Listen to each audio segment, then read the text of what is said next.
Hola a tothom, avui sóc aquí per parlar-vos d'un cel ple d'estrelles de la Carme Martí. És un calendari d'advent molt especial perquè en comptes de tenir xocolatines, espelmes, el que tenim aquí són 24 relats que els protagonitzen diferents persones reals. Aquest llibre pertany al gènere de no ficció i si us fixeu, veieu, per exemple aquí seria al final del 21, ens diu el nom de les persones que serien les protagonistes. I què fa la Carme Martí, que a mi em sembla que està super ben fet, super ben treballat, que m'ha flipat?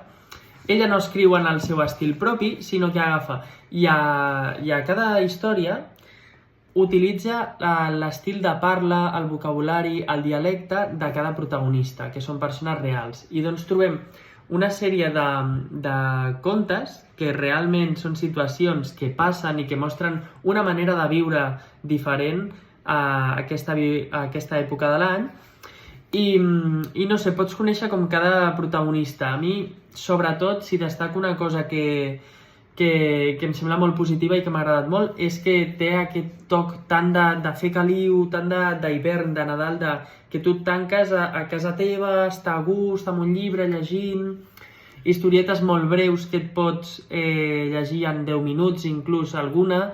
No sé, m'ha causat com en aquest efecte acollidor que ha de tenir el Nadal i que ha de tenir l'hivern, no? Com aquesta època de l'any de recolliment, i que crec que dona igual que sigui advent o que sigui ara o que sigui febrer. Jo me l'he llegit ara i no passa res.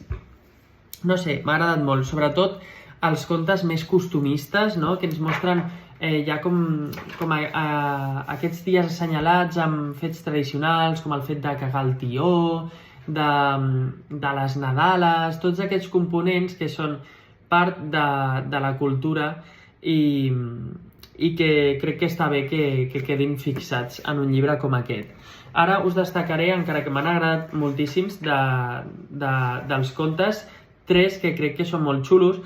El primer de tots que destacaria es diu Meravelles i l'heu de llegir sí o sí, perquè ens contrasta una miqueta com el Nadal d'aquí i el Nadal a Mèxic. I doncs he descobert quin és el sentit d'una pinyata, per exemple, que no en tenia ni idea i es veu que és nadalenca. Després, també molt costumista, el conte d'unes ninetes pititetes.